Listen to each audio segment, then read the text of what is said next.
Welcome back, everybody, into Bill's Chat. I am Josh McCarty. A little bit of a different show this week, as one, I'm flying solo. That's okay. We're going to have just a good time here without Luka. He's a, what would we call this in the NFL terms? He's a late scratch. He got injured during warmups, kind of like Evan Ingram did for the Jaguars last week. He was doing fine, and then he got a massive headache late in the day. But the other thing that's unique about this show is generally our Sunday night record, Monday upload podcast is a game recap. And that is not the case this week, as the Bills are set to take on the Jacksonville Jaguars tonight at 7:30 p.m. at Highmark Stadium, the 2-2 Bills against the 0-2 Jaguars. So this edition of Bills Chat is going to be more of a game preview. But where I want to start with this episode, I, like many of you, took in all of the NFL action today. As I'm recording this, the Chiefs and the Falcons are just about at halftime. The Falcons are leading 14-10. But I want to start with what we're seeing around the league and what that means for the Bills tonight. I'm going to say tonight because you're listening to this on Monday. Tonight when they take on the Jaguars. Just this week alone, you had the New York Giants go to Cleveland and get an upset victory 21-15 over the Browns in a game where the Giants fumbled the opening kickoff. The next play, the Browns threw a touchdown pass. And from that point on, it was all Giants? New York Giants? What in the world? Bo Nix, the laughing stock of the NFL the first 2 weeks of the season, and the Denver Broncos go to Tampa Bay and blow out the Tampa Bay Buccaneers. That probably killed whatever was left of the survivor pools after last week we saw the Las Vegas Raiders go to Baltimore and get a win. What was another devastating one? The Falcons winning against Philadelphia. The Colts beating Malik Willis. That was a surprise, especially considering what we thought of Malik Willis at the time. That might have been changed now that we have 2 more games worth of data points. The Saints at the time blowing out the Cowboys in Dallas was a result that not a lot of folks saw coming. And then the Vikings last week beating the Niners was a game that a lot of people didn't see coming. Speaking of those Niners, they lost today to the Rams, who were playing without Cooper Kupp, and the Rams were playing without Cooper Kupp and Puka Nacua. And they still have a banged up offensive line, and they still won the game. Where am I going with all this? I'm not just reading the scores. We don't know anything. September football, I think, at this point in time, has become extended preseason. These teams are starting to treat preseason like it's an annoyance. You saw that even in the Bills case. Josh Allen attempted 3 passes in the entire preseason, and you're seeing rust. You're seeing a lot of injuries, and I think that's because of the fact that these guys are not allowed to play as hard as they used to in training camp. NFLPA limits how much work these guys can do together in the offseason. They're treating preseason like a nuisance instead of a method to get ramped up for the season. And then they hit the ground running and their bodies are not ready. And you're seeing a laundry list of injuries, and you're seeing teams rusty, and you're seeing some very random results out there. My point here is this. I am as excited as anybody about the 2-0 Buffalo Bills. I enjoyed every minute with the exception of the point in time when Tua got hurt, because no human being with a working heart enjoyed that, because that was hard to watch. I enjoyed every minute of the Bills thrashing the Dolphins last week.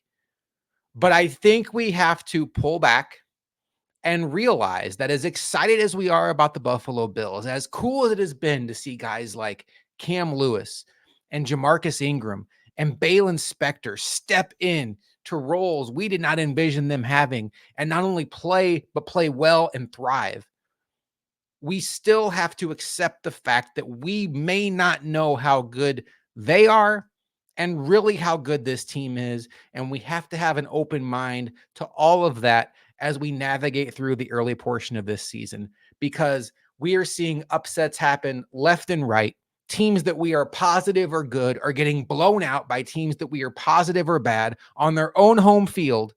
And now we're going to talk about an 0-2 Jacksonville Jaguars team coming to Buffalo as a 5-point favorite, as a 5-point underdog when Buffalo has had 10 days rest.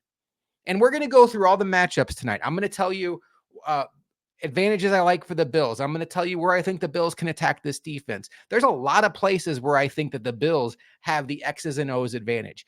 I think on paper, the Bills are the better team, particularly when you factor in some of the injuries that the Jaguars are dealing with. I understand that Matt Milano, Taron Johnson, and Terrell Bernard are out for the Bills, but the Bills have shown the ability to weather that storm and have solid depth. The Jaguars have not shown that. And that to me is a huge X factor in this game. But I think we all have to be open to the reality that everything that we're going to talk about tonight that's going to lead us to believing that the Bills should win this game. It's September NFL football. We don't know anything. There is a world where the Jaguars come into Buffalo on Monday Night Football and blow out the Bills. You think I sound crazy? What do you think a Tampa Bay Buccaneers fan was thinking 30 minutes before kickoff when Bo Nix and the Denver Broncos were in town? They were thinking it was about to be a 3-hour party, and it was anything but that. I'm not trying to get you guys into a bad mood about this game. I feel good about this game, but I think that it's important that we keep what September football is in perspective. It is these teams trying to learn themselves and navigate through the most random part of the schedule. And the goal here is to survive and advance, because the teams that we see on the field right now are not going to be the same teams we see on the field in late October, early November, and then into December. There's going to be obviously injuries, but even more so than that, these teams are going to gel together. They're going to have that identity. They're going to figure out what they do well, what they don't do well.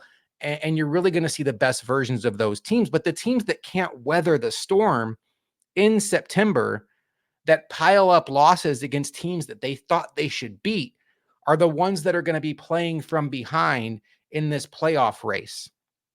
It is a marathon. There's 17 games now. But what you don't want to do is pile up 2, 3, or 4 losses before Halloween that you had chalked up to wins.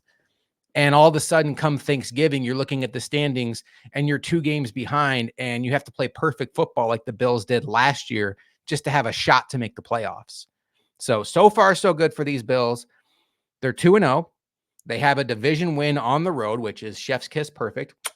They survived an Arizona Cardinals game that at the time I think some folks out there thought was a less than impressive outing from the Bills. I think we've since learned that the Cardinals are probably better than a lot of folks thought they were. They did lose today to Detroit, but that's not overly surprising. But everything we're about to talk about tonight, just keep in mind, we really don't know anything. And the most important thing for the Bills, one, no more important injuries. We've had enough of those already. Arguably losing your 3 best defensive players before week 3 is even kicked off. Although really good news on Taron Johnson and Terrell Bernard. Neither of those guys look to be going to injured reserve, which means I think Taron Johnson could be back as early as next week against the Ravens. And Terrell Bernard could be back in a couple weeks down the line after that, maybe looking at that Jets game or the Texans game, which would just be massive for this team. But this Bills team, I still don't know if we know what they're good at. What was that Dolphins game? From one perspective, maybe the right perspective, it was a defensive masterclass by Sean McDermott. I subscribe to that. When you look at the fact that Sean McDermott went into that game without Matt Milano, without Taron Johnson, and on the first drive, he loses his team captain, Terrell Bernard, the last standing good linebacker that many of us think is on this team, and he still holds the Dolphins to 1 offensive touchdown. That's a masterclass by Sean McDermott.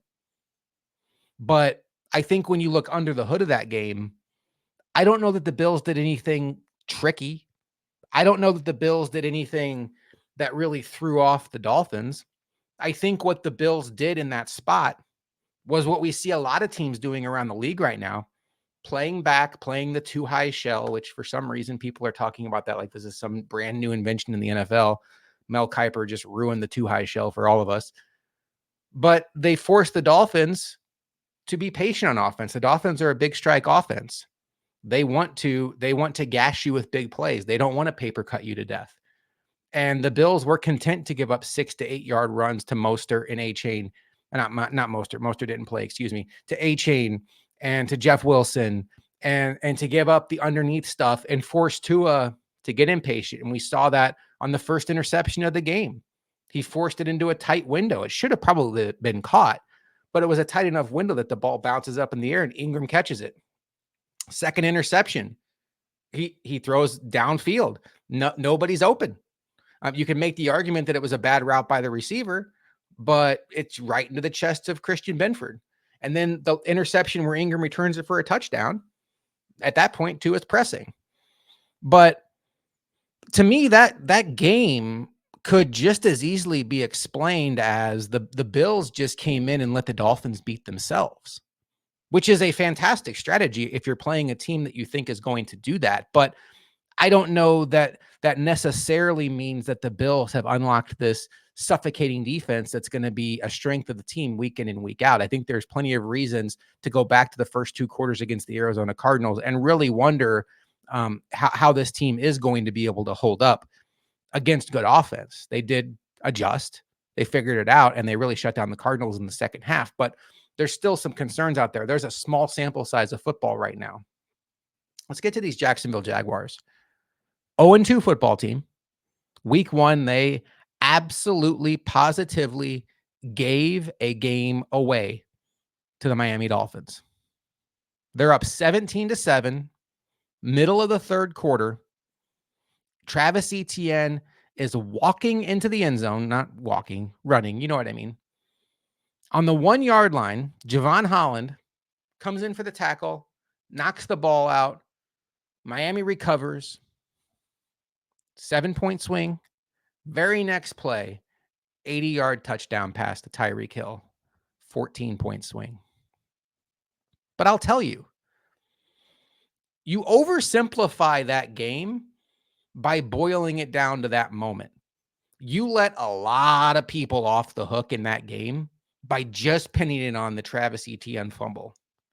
The Dolphins still made their mistakes.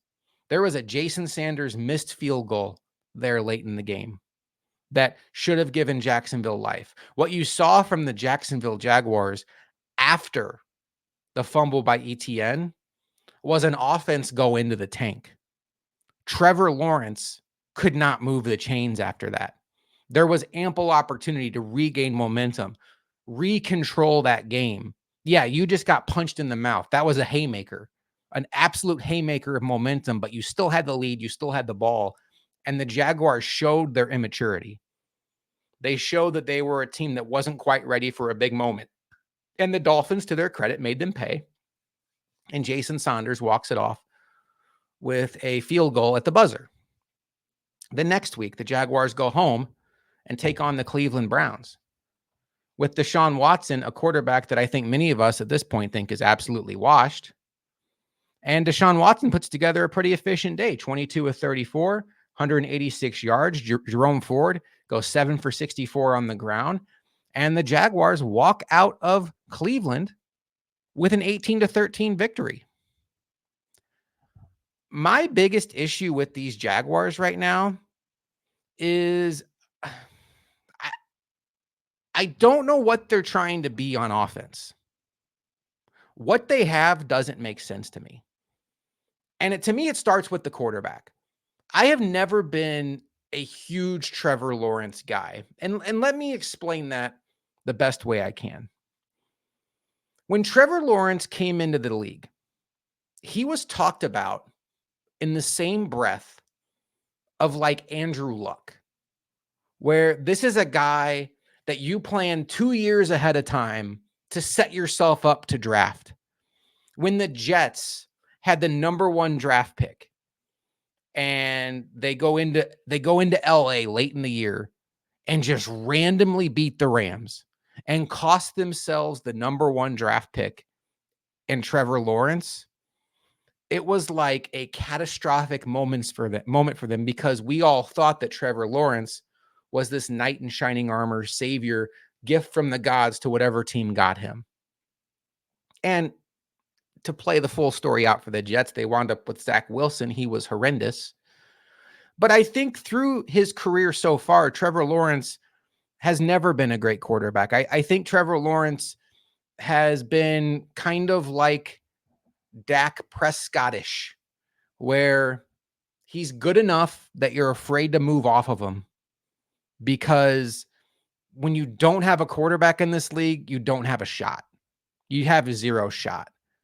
But I don't think Trevor Lawrence has ever proven capable of consistently going toe-to-toe with Josh Allen, Mahomes, Rodgers. I mean, who are the elite quarterbacks? Does anybody even know anymore? I mean, maybe Stroud. I don't know. The league is so wild. I feel like Allen and Mahomes are the only things that are like sure things at this point. I'll still give Burrow the benefit of the doubt. But Trevor Lawrence has never proven capable of doing that. And here he is as a number 1 draft pick coming into the league. He's good enough that every time he's up for a new deal, he's always going to get max money. So you don't get any kind of cost benefit of having him as your quarterback. And you're always kind of playing with a shorter hand when you have him and you're going against these elite teams.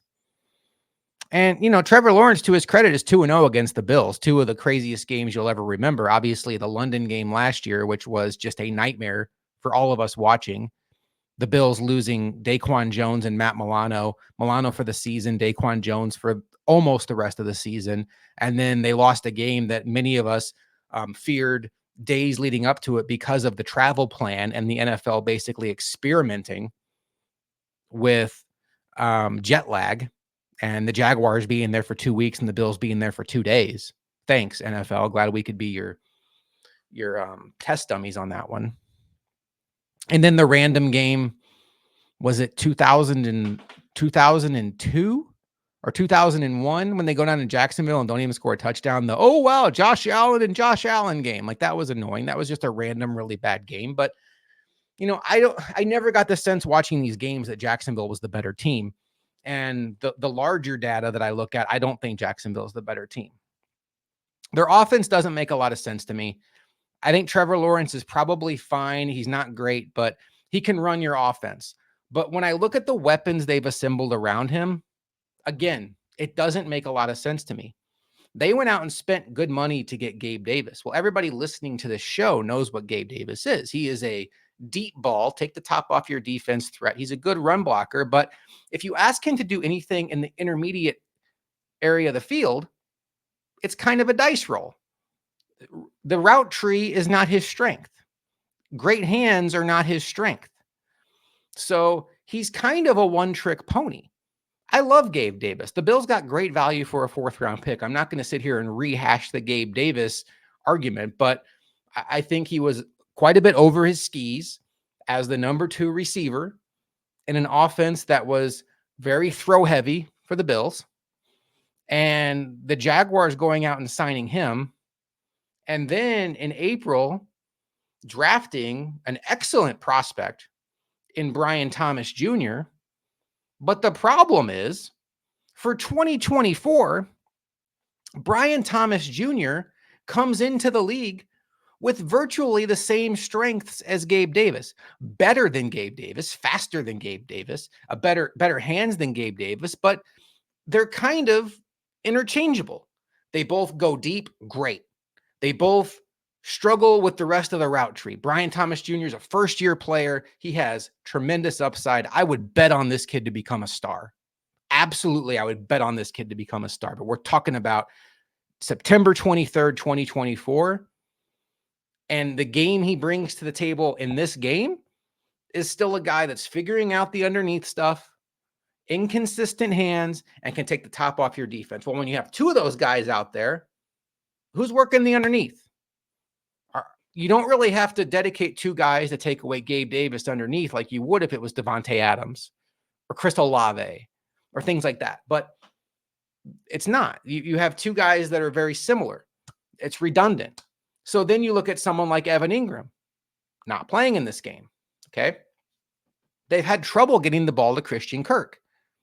Christian Kirk has had a really down season. I have the Jaguars stats up here. I may have just brought them down. Let me see if I can find them. Christian Kirk for the season has 2 catches for 29 yards. You can take a look at that. He has 1 first down. Christian Kirk is their primary slot receiver. He has 2 catches for 29 yards and 1 first down. I think his production will go up. I expect Christian Kirk to be a big factor in this game tonight, primarily because Evan Ingram is out. But the larger point there is this comes back to Trevor Lawrence. What Christian Kirk does well is attack the middle of the field, the short underneath stuff. And Trevor Lawrence this year has been horrendous underneath. Horrendous. He is 30th out of 32 in completion percentage, and his yards per completion is dead last in the entire sport. And we all looked at this Jacksonville Jaguars team. I say we all, like maybe you're the exception, but like sports fans in general spent all offseason looking at Josh Allen's weapons saying he needs more. He needs more. What are we doing? He needs more. Did anybody say that about Trevor Lawrence? You got Travis Etienne, you have Evan Ingram, not tonight. You have Christian Kirk, you have Gabe Davis, and you have Brian Thomas Jr. from the draft. Like that is plenty of weapons. But when you look at what they all mix together, like you have 2 redundant receivers, Brian Thomas Jr., this version of him. You have a tight end that's out. And now you have Trevor Lawrence who can't hit the underneath. So what does that mean for Christian Kirk? And then you go to the running game. I like Travis Etienne. Travis Etienne was a guy that I was actually high on the Bills potentially drafting back in that draft when they ended up getting Greg Rousseau. Thank you, Bills, for being smarter than me, because boy, oh boy, has Greg Rousseau been fantastic this season. It's nice to see him healthy. But Travis Etienne, to me, is a bit of a fish out of water in this Doug Peterson system. Doug Peterson likes to run a lot of inside zone, and I think Travis Etienne is much more of a better fit of like a wide zone offense like you see from the Niners and the Dolphins, where you can really utilize your speed. It's that one cut, giddy up, go. Really, the better back for their system, I think, is Tank Bigsby. The way he plays, the physicality he brings to the position, the decisiveness he has in getting to the hole. I think Tank Bigsby is the preferred back of the Jaguars. I think you've kind of seen them skew toward that. He got an injury last week. He's questionable for this game. And Tank Bigsby would be a big loss for them if he can't play in this game. But that to me is just another problem I have with this offense is you have some names and you have some guys that everybody knows. People around the league know who Gabe Davis is. You don't have to be a fan of the Bills or the Jaguars to know who Gabe Davis is. People that follow the draft know who Brian Thomas Jr. is. If you play fantasy football, you know who Christian Kirk is. You know who Travis Etienne is. You know, if you follow the league at all, you know who Trevor Lawrence is. But you mix it all together, and what do you come up with? I don't think you come up with something that's where the sum of the parts ends up being something that adds up to what you want it to add up to. I don't know that it mixes well together. It's not great ingredients. It doesn't make a good meal. Maybe on their own, the ingredients are fine, but mixed together, it leaves a little something to be desired. Now, they're certainly capable of coming in here and putting together a good offensive game plan and exploiting this beat-up Bills defense. But my first key to the game for the Bills is, hey, Bills, don't change anything you've been doing. The last 2 opponents we've seen the Bills face, the Bills have been perfectly content to give up rushing yards, give up short passes, and take away deep passes. I would do the exact same thing. I'm not giving Jacksonville a cheap deep pass to Gabe Davis. I'm not giving Jacksonville a cheap deep pass to Brian Thomas Jr. Brian Thomas Jr. might go ahead and take a deep pass, even if you don't give it to him, because his ball skills are out of this world. He could be 1-on-2 with Rasul Douglas and Taylor Rapp, and you might love it when the ball's in the air. And then when the ball comes down, you're like, wait, did the guy in the white uniform catch that ball? Because he's pretty good. That's just one of those where you tip your cap and say, okay, good play. Let's go on to the next one, but let's not give them anything cheap. Let's make them earn it because they've been inefficient underneath. They don't have guys that run a good route tree, and their quarterback has been anything but consistent to this point in his career. So I expect the Bills to give this Jaguars team a healthy dose of that. It's going to be a reunion in Buffalo. Mitch Morse, the starting center for the Jacksonville Jaguars. We already mentioned Gabe Davis. Those are two guys that were captains for the Bills last year. Curious to see what kind of ovation those guys get. I think from the outset, those guys will both get cheered, but you know how sports goes. Like, we love you until you give us a reason not to. And if the Jaguars get out to a big lead in this game and Gabe Davis is a reason of that, like, I don't expect Bills fans to be cheering for him in the fourth quarter. So that'll be something to track. I think we also have to remember that Smoot for the Bills, who hasn't played this year, spent 7 years in Jacksonville, and he is a massive addition to the Bills' defensive line. Smoot and Solomon are both healthy and good to go this game. I am not convinced just yet that Javon Solomon will be active for this game. I hope he is, because I think, like what Von Miller has done, he gives them a different dynamic as a third down rusher. But unless he has a strong presence on special teams, I don't know that the Bills know that he gives them anything more than Casey Toohill, who might be there for special teams. I would love to be wrong. I would love to see what Solomon can do in real time. The guy led the NCAA in sacks. He's got some juice. Well, let's see what happens. But I wouldn't be stunned if Solomon's inactive, even if he's healthy. But Smoot gives the Bills a much better run presence on the edge, but also he really helps the interior pass rush, because on these third downs where you bring in Von Miller and you have Rousseau on the edge, you have Ed Oliver, now you have Smoot rushing next to Ed Oliver, and that is a nasty NASCAR package. That's one where you pick your battles if you're the opposing defense or opposing offense, excuse me. And Jacksonville's offensive line is not very strong in the middle. They don't have, in my opinion, the best tackles anyway. But when you want to talk about the Jacksonville Jaguars, Cam Robinson is a guy that I think maybe kind of like his quarterback has just gotten paid a lot through his career, but I don't know that he's ever been great. And he's a guy that's banged up coming into this game. He's questionable. Doug Peterson did say he was going to play, but that's a matchup that I think the Bills should be able to take advantage of. On the other side of him, Anton Harrison is a draft pick I liked, but he has not been great thus far in his career. And I'd be curious if, given the way that Rousseau has looked, given the way Von Miller has looked, if they really leave him one-on-one too much. Brenton Strange is their backup tight end. He's a former second-round pick. This is not just some throwaway player. He's a very good athlete. He's a guy that can factor into the passing game. I don't know how much of a downgrade he is from Evan Ingram, to be honest with you. Evan Ingram's a great receiver, but as an overall tight end, I think Brenton Strange is just fine for them. I think he's a guy that you could see stay in the block and chip and help out with Anton Harrison and Cam Robinson if he's lumbering around out there at all, to really help with some of this Bills pass rush. Because you look in the middle where they have Brandon Scherf and they have Urza Cleveland. Those guys are replacement level players in my mind. And that's a matchup that Ed Oliver has to win. I really think this Bills defensive line has a massive advantage in this game against the Jaguars offensive line. And unlike when the Bills play against Tua, which they got to, they did fine against Tua, but Tua gets rid of the ball so quick. And Kyler Murray is so elusive back there that you have to take advantage. You have to keep that in mind. Trevor Lawrence is a guy you can get to.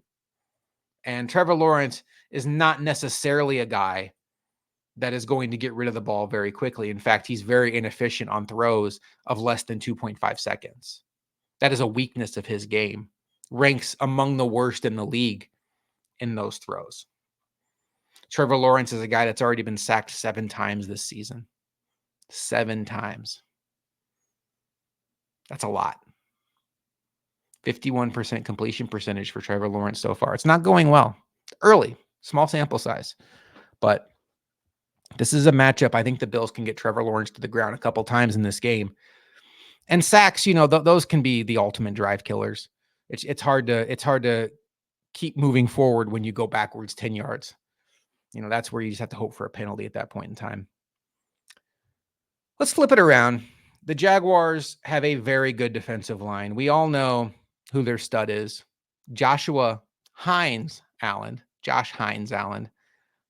He did add the Hines this offseason. I don't know the story behind that, but I think it's a fantastic marketing strategy, because I've been doing this show long enough to tell you that when I want to do research on the Jags, if I come into Google, say, and I search Josh Allen Jaguars, I get like 10 articles of how Josh Allen, our quarterback, played against the Jaguars, and pictures of our Josh Allen throwing passes against random Jaguars players. Josh Allen, our quarterback, is a mega star in this league. Josh Allen, the defensive end, is a star in this league. He is obviously a very, very good player, but quarterbacks get treated differently. So adding the Hines in there is a good way to differentiate himself from maybe the second most marketable player in the sport. That's neither here nor there. Trayvon Walker on the other side, a very high pick of the Jaguars, first overall pick in the 2022 draft, is a good player. He's starting to come into his own a little bit. He really impacted that Miami game. And I think he's a player that could give Spencer Brown some fits on the left side.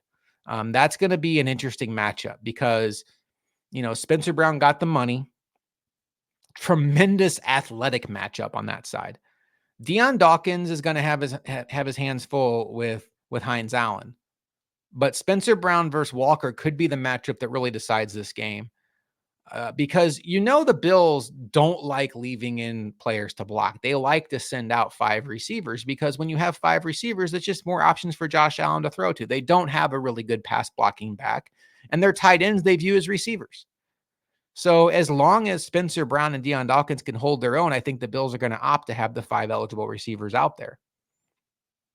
I think we're in for a Dalton Kincaid game. I think when you look around the league, up until week 2, you saw a lot of tight ends struggling. And then in week 3, a lot of tight ends went off. I don't know why that is, but what I can tell you is the cream usually rises to the top, and I just think we're due for a Dalton Kincaid game. Now, I'd be doing you all a disservice if I was just like, oh, he's due for it, just take my word for it. No, there's reasons within this matchup that I also really like Kincaid. He's a moving chess piece. And when you look at what the Jaguars have in their back 7, particularly at linebacker and safety, the guys that match up with Kincaid, there are some serious advantages for the Bills to take advantage of. Andre Cisco and Antonio Johnson. I like Antonio Johnson, but neither one of those guys are super strong coverage players at this point in their career. And I was a big Devin Lloyd fan, their linebacker, when he was he a first round pick? Yeah, 27th overall out of Utah. But he's much more of a play forward versus play backwards player. You can really get him off his spot when he's playing in coverage. And then Foye Oluokun is a very good chase and tackle player. If you play fantasy football, he's an IDP stud, not a great coverage player. So these are players that you can definitely attack in the passing game. And that's what I expect the Bills to do with Kincaid, with Knox. I think we will see quite a bit of 2 tight end this game. And then one other point about this Jaguars team that I think is worth mentioning. They play more man defense in 2 games than any team in the sport. They've played 56% of their snaps in man defense. That is a very high number. But I will tell you, that number is incredibly skewed by what I think was a game plan specific attack of the Miami Dolphins. The Jaguars came into that game trying to man up Hill and Waddle. I don't anticipate that to be the plan. I think we even saw last week, after playing 67% man against the Dolphins, which is alarmingly high in 2024, They went back to about 50-50 against Cleveland. And I think it'll even be less than 50-50 against the Bills. There's a couple of reasons why. One, Josh Allen. It is nearly impossible to play man coverage against Josh Allen because everybody in coverage has their back to the quarterback when they're out in coverage, and Josh Allen just has running lanes for days, and we know he'll take them. So what do you do then? Then you have to commit one of your linebackers to spy. That can work. Devin Lloyd's a great athlete. I would think it would be Olukan, but even then, Josh Allen has the athleticism to beat your spy, just like we saw Kyler Murray do against the Bills week 1. A spy is not generally the best plan as a primary plan. It's usually better as a catch you off guard plan. And now when you have a spy, you have 4 guys rushing and you have a spy. That's 5 guys dedicated to essentially rushing the passer or containing the passer. And that's less guys you have in coverage. The other thing when you're in man, you tend to have more of a conservative pass rush. The goal is not necessarily to get to Josh Allen as fast as you can. It is to get to him in a controlled manner where you don't let him get outside the pocket, because when he does that, he can run for big chunks of yards. So I would anticipate that this Jaguars team goes more zone heavy this game. Should they go more zone heavy, I think this is a game that sets up very well for Keon Coleman. I think there are matchups for him to win on the outside. Former Bills draft pick Ronald Darby is starting for the Jaguars, and he's a draft pick from 2015. That's a player, a 5'11" player that Keon Coleman certainly has a size advantage on. And then Monteric Brown is another smaller corner, 6 foot, but these are guys that Keon Coleman should be able to take advantage of on the outside. But I would think that this passing game is really going to come down to one, I expect a big Dalton Kincaid game. 2, I do think that Khalil Shakir, we saw it against Miami, is going to be the primary receiver more often than not because he is a moving chess piece for this Bills team. He can play inside, he can play outside, and Josh Allen certainly has a comfort level with him. I am curious. We haven't seen the Curtis Samuel experience yet. We caught a glimpse of it in the Dolphins game. On the James Cook touchdown, it was a Curtis Samuel fake that really sold the defense and allowed for James Cook to break free for that touchdown.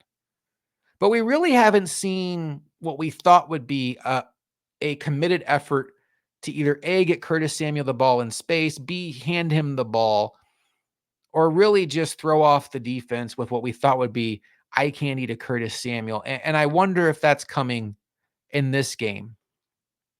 I mentioned the fact that Cisco and Johnson are starting for the Jacksonville Jaguars. Let's go over this injury report. For the Bills, we know the names. Taron Johnson out. Terrell Bernard out. Taron Johnson, we mentioned, could be back as early as next week. Terrell Bernard probably a couple of weeks away. That's it for the Bills. For the Jaguars, Evan Ingram out with a hamstring injury.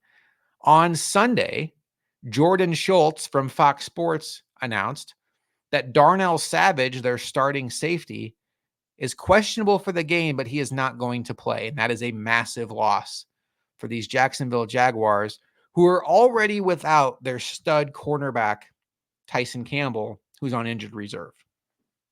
That's 2 big losses for this team in their secondary that the Bills need to be able to take advantage of.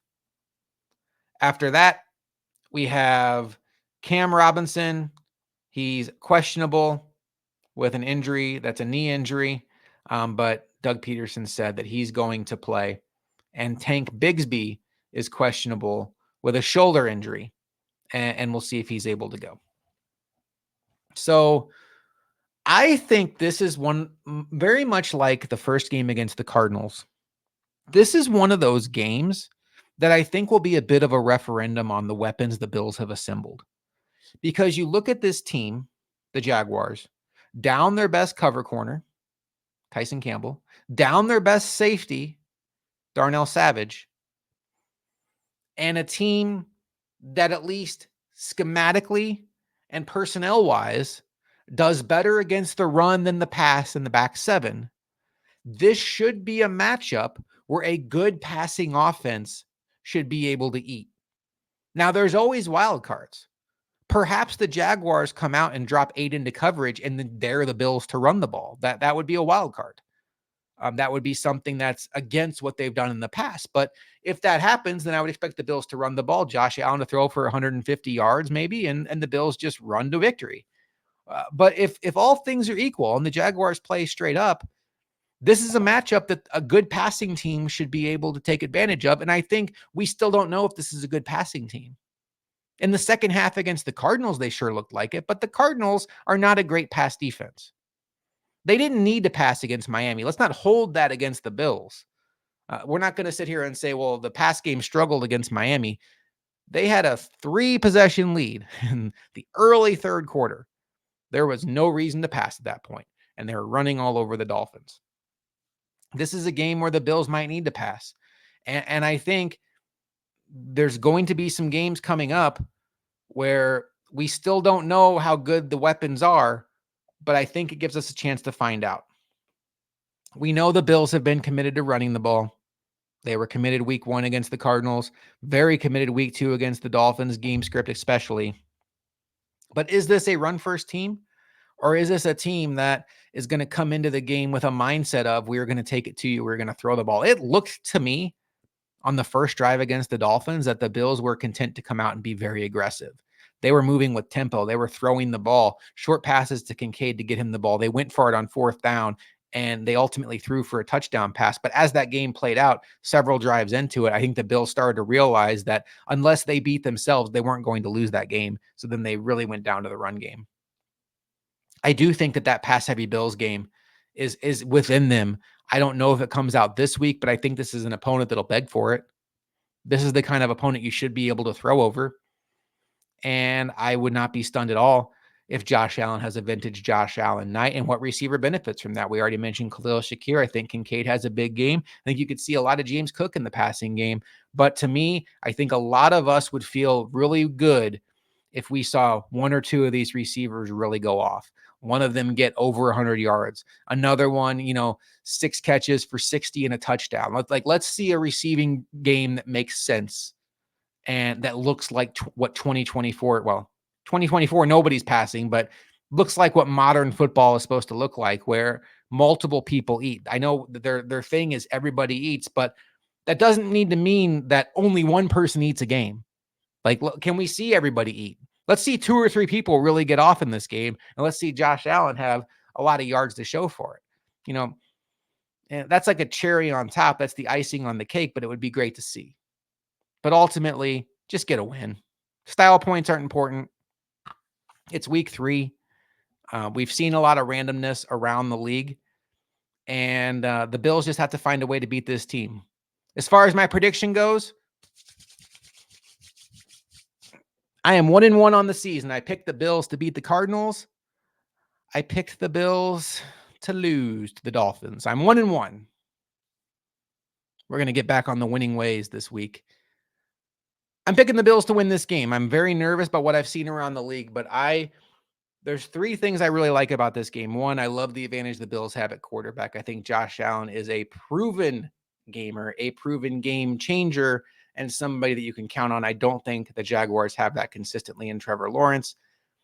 2, I know the Bills are banged up, but I don't know that the Jaguars are equipped to deal with the losses of Savage and Campbell because they didn't have a great pass defense to begin with, and they're really going to be reliant on their front 4 to wreck this game for the Bills passing game. I am super excited to see how the Bills passing game does against this team. And 3, I love the Bills defensive line matchup in this game against the Jaguars offensive line. I think there's matchups to win across the board in this matchup, and the Bills need to get it done. This is a very random league. Don't let the randomness beat you. Leave the randomness to the other teams. Let's all sit back and laugh at the Bucs and laugh at the Browns for losing to random teams, while the Bills just come in and put away a team that they're a 5.5-point favorite over. Give me the Bills 31-20. The Bills improved to 3-0 and look ahead to a big, big Sunday Night Football matchup next week against Baltimore. Before I get out of here, though, I want to spin it around the division and kind of take a look at what the landscape is, in the AFC East. So let's start with the Dolphins.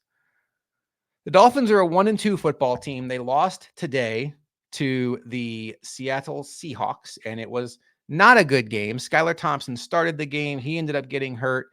And was it Tim Boyle that came in that game? The Dolphins did not even get an offensive touchdown. And it's not like the Seahawks were great.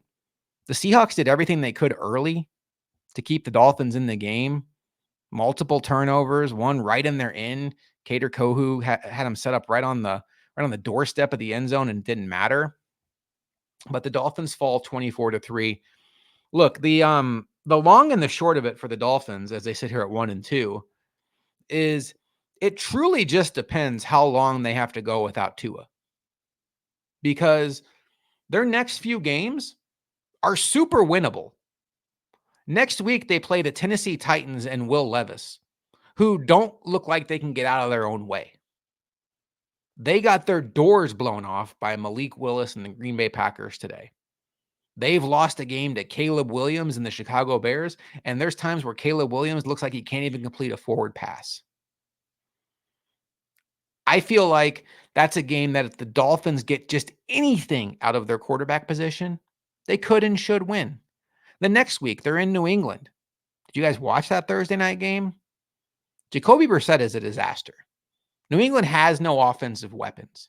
How in the world they beat Cincinnati, I have no idea. But that is certainly a game the Dolphins can win. And then they go to Indy, and Indy has been super up and down. They can't move the ball consistently, and they just survived a pillow fight with the Bears today. The Dolphins can absolutely win one or two of those games. And then you're at the end of the IR stint of Tua. He could be back as soon as that game against the Cardinals. And, they could still have their head above water. But what they got today out of their quarterback won't get it done against anybody. Skylar Thompson was horrendous. The Seahawks had no reason to do anything but defend the run, and it looked like the Dolphins quit. So, a tough spot for Mike McDaniel. He looked rattled on the sideline today. If the Dolphins over this stretch of games against the Titans, the Patriots, and the Colts were to go ahead and drop all three, that's where your soft part of your schedule is supposed to be. And it might just be too little too late by the time Tua comes back. So we shall see. But, it's super unfortunate when you lose your quarterback. The Patriots, we can spend a little bit of time on. I'm not sure why we need to. They're a 1-2 football team, and they look to me like a team that absolutely is going to be picking in the top 5 of the draft again. And the only way that doesn't happen is if they put Drake May on the field, and he's instantly excellent. And what have we seen from rookie quarterbacks this year that would make us think Drake May would come in and be instantly excellent? Nothing. So they have no weapons. I like Jalen Polk, but as far as like consistent proven weapons, they're throwing the ball to Hunter Henry a lot. In 2024, Hunter Henry. So they can't move the ball. Jacoby Brissett is an absolute statue back there with the slowest release in the entire sport. And their offensive line is a mash unit right now. So the Patriots are not a team that should threaten the Bills in any manner. So that just leaves one team, the New York Jets. The Jets we'll call it a big win. The Jets are 2-1, and you could make the argument, especially after today, when what we saw out of Denver, that the Jets' 2 wins were against the 2 worst teams in the AFC, the Patriots and the Titans. If you want to still include Denver in that, their next game is against Denver. So the Jets are going to get fat on a bad schedule. We knew this going in. The third place versus first place schedule can play an advantage, but this year it really felt like it played an advantage. And while the Jets are going to play Denver, at some point the Bills are going to play the Chiefs. Outside of that, though, the advantage we thought the Jets had in the schedule may not be as strong as we thought coming into the year. Coming into the year, while the Bills were playing the Lions, the Jets got to play the Vikings with Sam Darnold at quarterback. That's a layup. Well, not a layup anymore. The Vikings look as good as anybody. Sam Darnold looks really good. And then you look at the NFC South, while the Bills have to play. Let me think about this for a second. The Bills in the NFC South, right? Am I thinking? Okay, stop guessing. Just look it up. We're doing this live. The Bills also play the. Oh, excuse me. NFC North. I just said that one. So then it also comes down to the AFC North. The Bills play the Ravens. The Jets play the Steelers. Well, look, that's to me that's still an advantage, okay? I know the Steelers are 3-0 with Justin Fields not having to throw the football forward, but at some point that's going to come back to bite them. And I'd still 10 times out of 10 rather play the Steelers than the Ravens. And we'll find out next week. The Bills play the Ravens coming up here pretty quickly. But when you look at this Jets schedule, the NFL didn't do them a lot of favors. So they start off on Monday Night Football against the Niners, right? So they immediately go into week 2 on short rest against the Titans. Week 3, they have short rest against the Patriots. It's Thursday Night Football. So there's 2 out of 3 short rest games. And then they get long rest to play the Broncos next week at home. That's pretty sweet. And then they fly to London to play the Vikings. And then they fly back from London, no bye week, to play the Bills on Monday Night Football before having you guessed it, a short rest game going to Pittsburgh. So NFL didn't do them a lot of favors. So I think that while their schedule looks easy, I still think there's reason to be a little concerned about the Jets. I'm not overly impressed with their defense just yet. But Titans kind of exposed them a little bit if they hadn't just thrown up all over themselves. And I feel like any defense that can just take the field would have done what they did to the Patriots with their offensive line situation. So I need to see more from the Jets. And I won't be convinced if they go out and they shut down Bo Nix. Like it really will come down to that Vikings game in London and then the Bills before I really start to believe in this team. But hey, you have enough games coming up where you play the Patriots again. You get to play the Colts. You get to play the Seahawks. You get to play the Rams. Who knows what kind of form they're in. The Jets can pile up enough wins. It doesn't matter if I'm impressed. It just matters how many wins you get. But I think it's very TBD with the Jets right now. One last thing I want to get into before I get out of here. A lot of talk about what Mel Kiper said. Too high coverage. And how it should be banned from the NFL. That was ridiculous. I'm a Mel Kiper fan, but that was insanity that he actually said that out loud for people to hear. This idea that too high coverage is some kind of a new concept that teams are developing is like, oh man, why didn't we think of that when the Patriots had Randy Moss? We could have stopped them with too high. No. Too high coverage is part of what's happening here. But the larger point here is defenses have been built to stop the pass because offensive has been going to spread. The college systems have infiltrated the NFL, and you've seen way more spread offense. You've seen way more 3 and 4 wide receiver sets. And it's a lot of college concepts where it's short passes, catch and run, and then when they come up, you throw deep. Okay. What has happened, in my opinion, is the NFL has started to finally catch up to how to stop the spread offense that's come in from college. And what you are seeing is the quarterbacks that the last couple years looked really efficient are struggling. Jalen Hurts, Tua, and pretty much all the rookies. Why were rookies able to just come in and hit the ground running? Because they could simplify the system. One read. Here's your throw. Let me scheme this guy open for you. Thank you very much. Defenses have caught up to it. You can't just scheme open throws in the NFL nonstop. So these guys are going to have to come up with a counterattack. That's why I think we're seeing these rookie quarterbacks struggle so mightily. I still think Caleb Williams, boy, it's rough right now. I don't even know if I want to finish that sentence, but I still want to believe in Caleb Williams. I think Jaden Daniels is a hell of a football player. I like Drake May. I like Bo Nix. I like Michael Penix Jr., who, to his credit, has not taken the field yet, unless I'm missing something in the Sunday night game. But I think that's a large reason why these rookie quarterbacks are struggling is the simplified systems that have been kind of babying these guys into the league are no longer working against NFL defense. They've caught up. They know how to take away these easy reads that you're creating for them. What else you got? Tua looked lost against the Bills before he got injured. Does Tua regain that? He looked terrible against the Jaguars for much of that game. Does Tua regain that, or is he a guy that was taking advantage of the NFL not quite catching up with the system yet, and now they've caught up? We shall see. It's a larger conversation. It's fascinating because it's cyclical, and defenses will catch up. For years, we saw defenses draft 220-pound linebackers or not even take linebackers in the first round because I need guys who can cover. All these teams have 3 or 4 wide receivers. I need coverage guys. I need pass rushers. Forget linebackers. The Eagles, for the longest time, are like, forget linebackers. But I think it's starting to come back around now, and teams are realizing that when my opponent has nothing but nickel players out there, and they're all, even in their heaviest sets, the heaviest players at the linebacker core, 220, maybe 230, like, let's load up the box and run the ball right at them. Let's see if they can stop it. I think that's a big part of it. And these defenses are smart enough now to realize, like, we're going to make you earn your touchdowns. No more free shots, no more cheap ones. So, it's early. The offensive play callers are the best in the world, but the defensive play callers are the best in the world.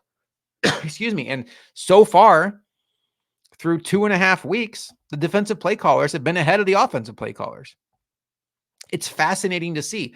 I don't think the Bills are a great running team. I think they're a good enough running team that have a superstar quarterback that defenses are afraid of. So I don't predict that the Bills could just waltz through this season being a power running team and win 13 games. There's going to be plenty of times where they need Josh Allen. And I think when the January games roll around and they're seeing the Chiefs or the Ravens, it's going to go back to, hey, Josh, carry us, bud.